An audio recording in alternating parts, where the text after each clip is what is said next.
Give you a demonstration and a presentation about a code that we've written called iCosmo, which is an interactive cosmological package. So we wrote it some time back, and we're now working on some different part of code, but I can show you. The code is meant to be a tool for calculating a number of cosmological quantities, and in particular we used it for lensing calculations, and I'll be focusing on the general cosmology computations as well as and then focusing more on the lensing calculations. So if you're already online, you can connect to this website, icosmo.ethz.ch. Maybe I'll write it on the board. Maybe I can write it here. I don't know if you can see in the back, or I can write it bigger here. icosmo.ethz.ch.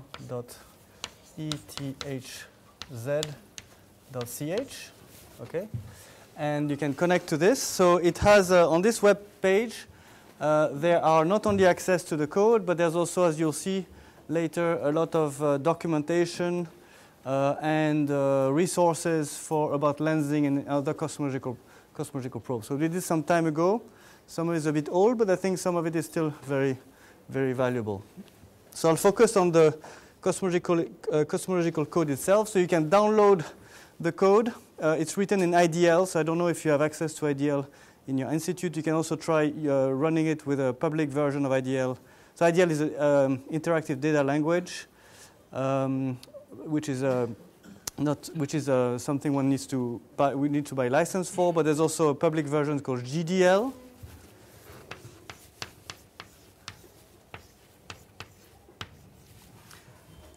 And you can try and make it run on GDL as well. However, you don't need this. And in this demonstration, I'll show you that we don't need the source code itself. You can go directly via web browser and then do a lot of the calculations directly interactively on the web, which is very convenient. If you quickly need some quantity, some angular diameter distance, a Hubble parameter, or lensing power spectrum, a power spectrum, you can get it like this directly on the web. So if you go to this web page and click on Cosmology tool, as I said, you can either download the code or use your web browser. So we'll go to the web browser. Okay, and then basically we can follow different steps. So there are different layers to the code. The first one is basically the input for the cosmological model that we're interested in. So here there's already some preset values about the cosmological parameters. So this is the omega matter, omega dark energy, omega baryons. So these are the density of matter, dark energy, and baryons. This is the Hubble constants in unit of 100 kilometers per second per megaparsec. That's the slope of the primordial power spectrum. Sigma 8 is the amplitude of the fluctuations. And W0 and WA are parameters describing the equation of state of dark energy and its evolution. We will, later on, when you study perturbation with Anjan, you will get more information about some of the parameters you haven't seen. So you've already seen omega matter, that's omega dark energy, or omega lambda, if we're in a lambda universe. That's omega baryon, you know this. That's the Hubble constant, as I said, in these dimensionless units. And this you haven't seen yet, but this we've already discussed. These are the two dark energy equation of state parameters. Okay. So then here you can select what you want calculated. So as I said, there are three layers. The first layer is a calculation of basic cosmological quantities like distances, the Hubble parameter, the power spectrum, the matter power spectrum, and that's always calculated. And then there are more advanced ones. So there are observables, so things that can be measured, ST for instance, and given these characteristics. And then it calculates the expected errors that the survey will provide with one of the probes on these parameters. So it's a very convenient thing. It's done using a formalism called the Fisher matrix, and we'll try to do it a bit later. It takes longer to calculate. There's much more calculation there, so it's a bit slower. So I'll demonstrate this at the end if it's not too slow. So once we've selected this, we can do begin calculations. Uh-oh. That's not good. Okay, so I need Anjan to log me in. Apologize.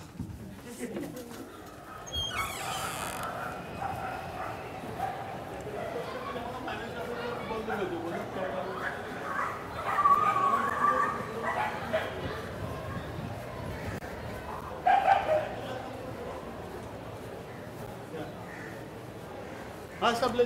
Hi. Hello, sir. Hello. Hello. So we need to be logged back in. It logged me out. We'll see this in more detail later. This is for the weak lensing statistics. So you need a redshift range of the galaxies used for the weak lensing, some range in wave numbers, whether we include nonlinear correction to the power spectrum, and then the range of L. Remember, L is the multiple moment that gives basically the scale of the fluctuation. So it's proportional to inverse angular scale. Okay. And then we can choose a survey, let's say LSST, for instance, here.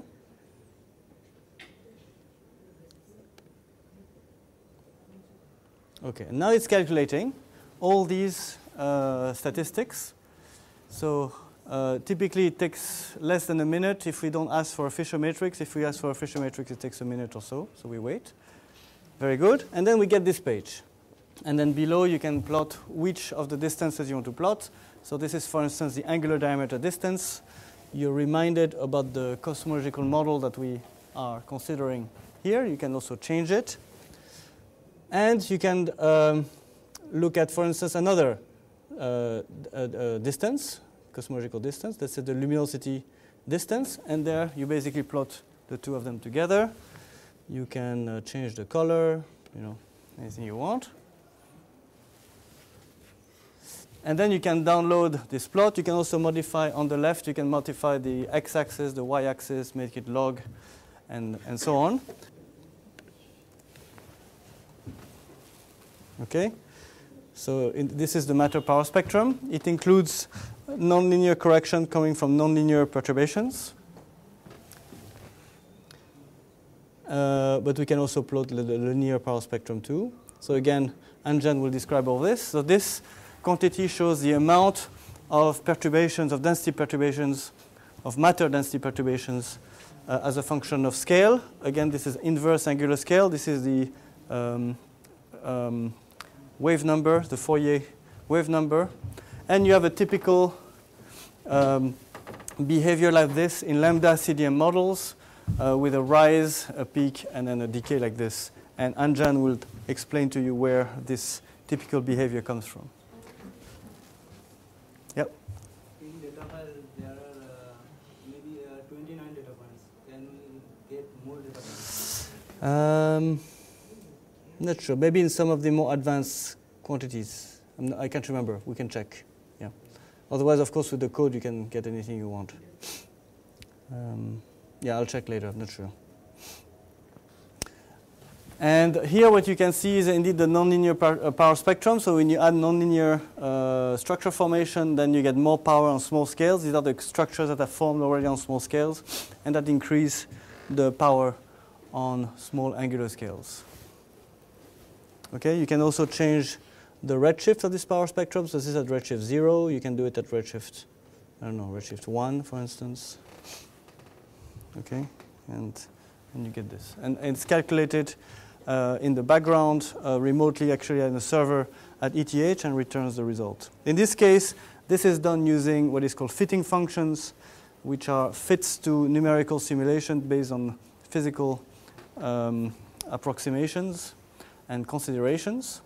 And that returns the evaluation of these fitting functions as a function of the different quantities. Also, there's several integrals that need to be evaluated. Okay, so that's the power spectrum, the matter power spectrum. Okay, and then we can move to the next layer, which is the observables. So these are all quantities which have nothing to do with observations, right? They're fundamental quantities, typically in 3 dimensions, or having to do with a background expansion. Now we can look at the next layer, which is the observables. And this is, for instance, the lensing power spectrum for this cosmology. So this shows the amount of, in this case, weak lensing fluctuations as a function of angular scale, or L multiple moment. So this corresponds to large scale, small scales, and this is the amplitude.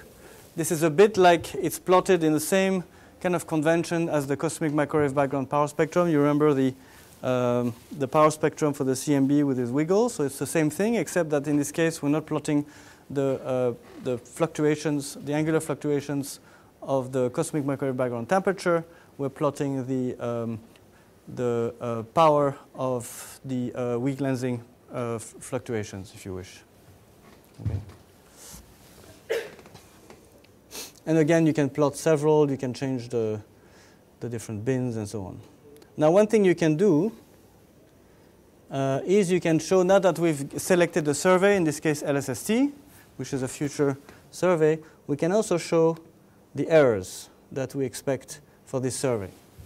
So that means that LSST is expected to give us a measurement of this power spectrum with a precision, and this is a 1 sigma precision given by these errors. So you see the measurement will be excellent in many bin in this case. And of course, this assumes that there are no systematic effects. These are simply the statistical errors that we expect for this survey. And again, you can change the color if you want to make it more readable.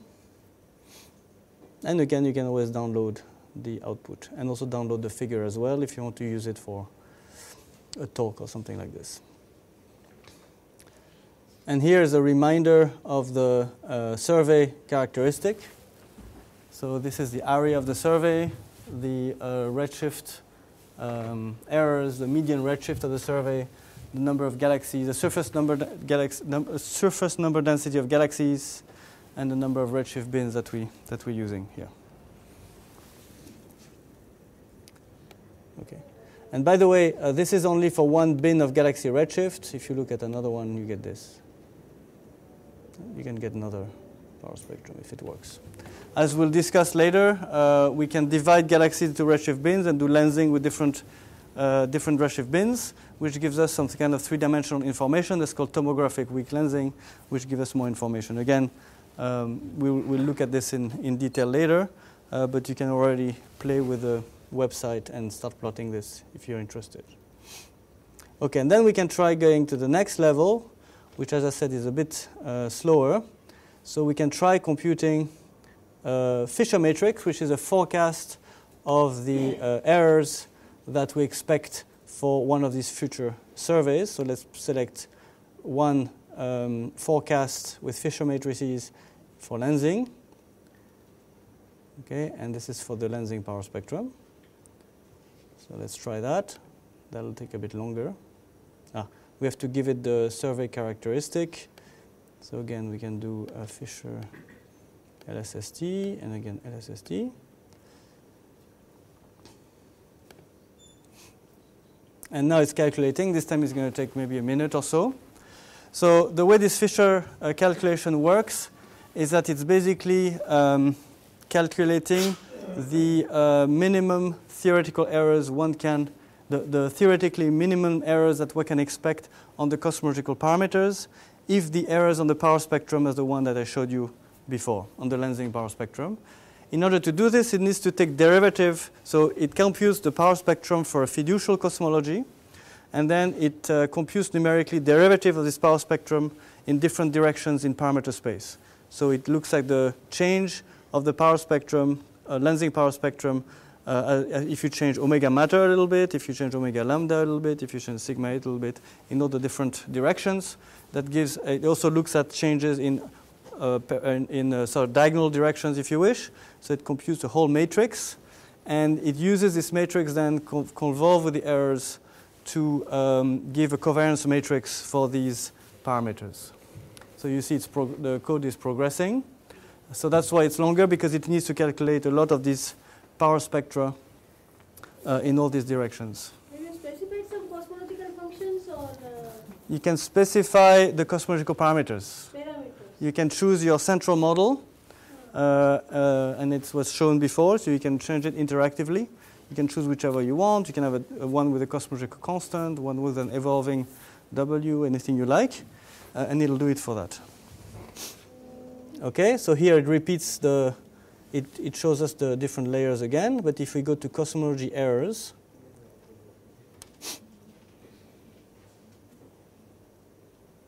hopefully I haven't lost the network one more time. Looks like we did.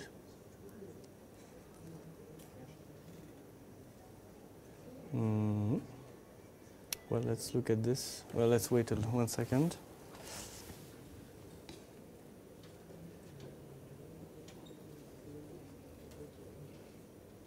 Okay, let me try this one, which is faster. Yeah, it looks like we lost the network.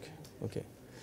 But basically, doesn't matter. You would get constraints, so errors on these parameters, an ellipse in parameter space that shows the expected errors that we expect for this particular survey. Okay, and there's similar calculations for other probes. In here, we only have supernovae and baryon acoustic oscillations. You can combine them, combine different surveys, and so on. So it's quite convenient for survey design. If you want to optimize a future survey, then you can modify it and see how you can minimize the errors, which is something we've done quite a lot in the past. So in this particular case, the code is described in this paper that we wrote. But there's also a lot of online documentation, so you can look at this paper. Maybe I'll write the AstroPH number. So you're familiar with AstroPH, which is a server for preprints. It's also available in this journal, Astronomy and Astrophysics. But it's usually, or archive, it's sometimes called. So if you Google archive and type the number 08. 10 dot, where's right here, 1285, then you can see the paper. There's also another paper that describes the web interface. You can find it on the web page also. Because we had quite a lot of development to get this web interface at the time to work. Also, what you would find, unfortunately, as I said, I'm not sure we can actually find it if the network is not working. Let's see if I can get it from the cache of my computer.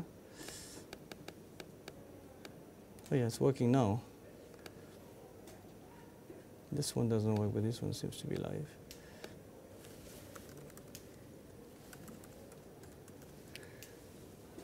So if you go back to here, I think it's over here.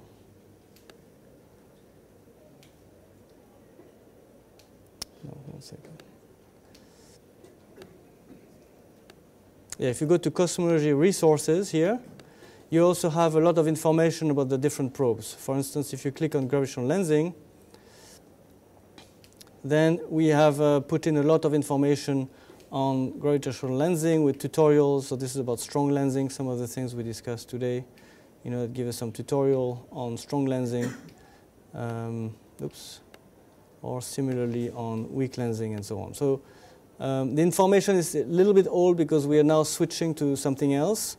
But nevertheless, some of it is still relevant, and I think can help you understand some of the material that we're covering here.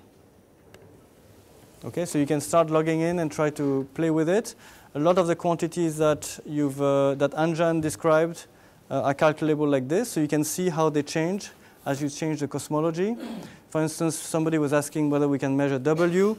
Why don't you try, putting a W minus 1 and a W of minus 1.2, see what difference it makes to a different quantity. So this would be a change of 20% on W. And you'll see that it's relatively small. That's why you need surveys with very small errors. Then you can try to design your survey to make the errors small enough for the survey to be sensitive to these parameters. So you can play with this, and as Anjan goes along and describes more and more parameters, you can try and see whether it's available.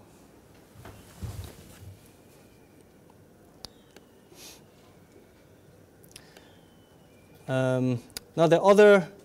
Before this, I should have said, why do we have codes like this? Maybe I should have started with this, right? So, for instance, if you take the lectures by Anjan, you can see there's a lot of there's a lot of quantities that are interesting. and you can write down their properties and their equations. Now it turns out that in practice, except in a few very rare limits, one cannot compute these quantities analytically. Okay, and in particular, when we start having non-trivial values of the cosmological parameters, then one cannot solve many of these equations analytically. So that's why there's a lot of codes available for computing these quantities numerically. That's the reason why they're there. They can be tested using the limits where there's analytical results, but for most of the relevant cases, then we have to do it numerically. That's why a lot of people have developed codes to do this. And iCosmo is one example. Now, a code which is very commonly used for microwave background calculation and beyond. So now they've included a lot of statistics, including also some of the lensing statistics, is called CAMB. It's currently, so you can find the website, it's called camb.info. I wish I had more blackboard space. So this is CAMB.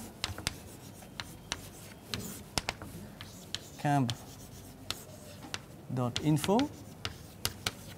Okay, and this is the code that is most commonly used for a lot of cosmological calculation. This includes a much more important calculation, which is a full Boltzmann calculation. So it turns out if you want to compute all these quantities like the matter power spectrum or the CMB power spectrum precisely, you need to solve a Boltzmann equation. I think Anjan will briefly discuss it. He won't have time to give you a course on the full Boltzmann equation, but I think he will at least tell you what it is. And this is a large set of coupled differential equations need to be solved forward in time with many, many variables. And this is a code that does it. There are several codes on the market right now doing it, but this is the one which is most commonly used. And you can look at it, you can download it, and install it and run it. With this code, they also have an accompanying code which is called Cosmo MC, which is a way of deriving constraint from data sets.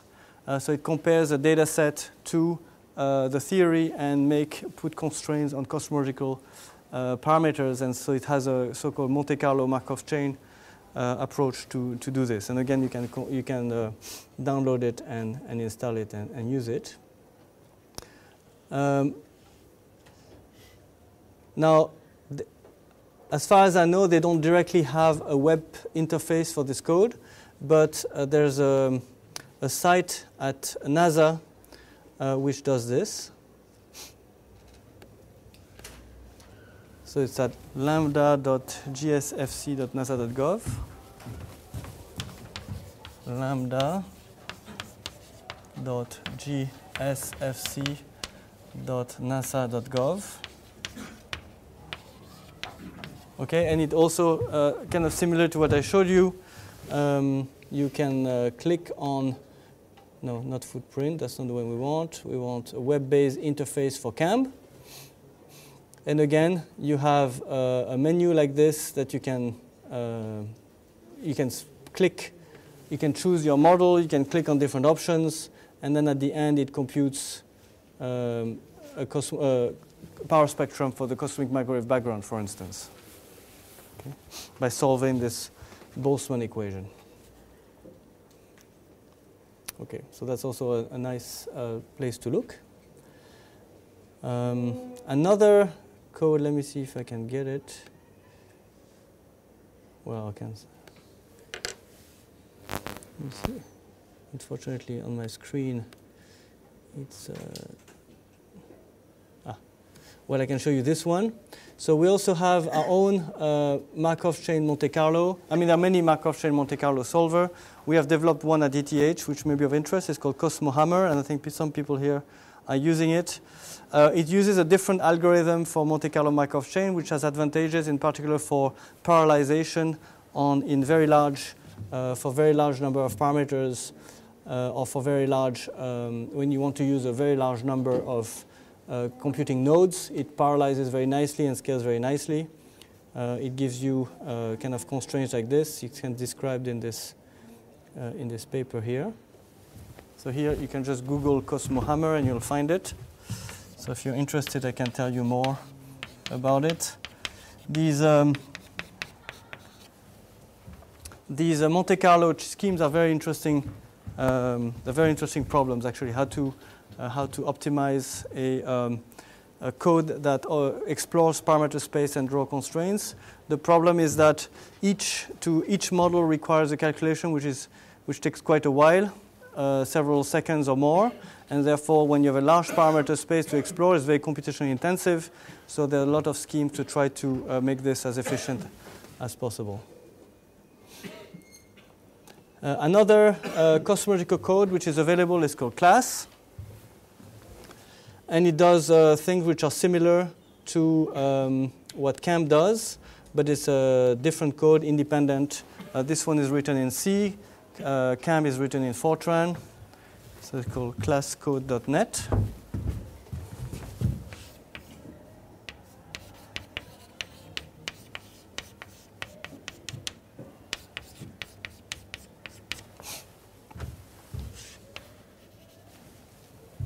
And again, you can download it, install it freely. There's documentation and so on. And they also have a Python interface. CAM also has a Python interface as well. You can run it. And we're also running on a new Python package to do some of these calculations as well. Okay, so this is just a subset of the codes available. There are many more. As far as I know, CAM and class are the only ones which are currently maintained by the authors. There are also other codes that were developed in the past, but I don't think they're maintained anymore. They're nevertheless interesting. The first one to do very fast calculation was called CMB fast. But for the moment, these are the ones that are maintained, so you can look at it. And if you need to do a full Boltzmann calculation to do with for cosmic microwave background calculations in particular or other things, then you can also use these codes. Any questions on this? You were mentioning something about regarding Fortran, regarding this class, no? What you were, So class is in C, okay. and CAM is in Fortran 90. So it also depends on which language you prefer. I mean, you don't need to understand the language. You just need to install it. Sometimes it's easier to install C. Sometimes it's a little difficult to work with Fortran, but now CAM has been used a lot, so there's a lot of help to install that software, and people run it worldwide. So it's very robust now and very fast. Sorry? There is a graphical user interface for class?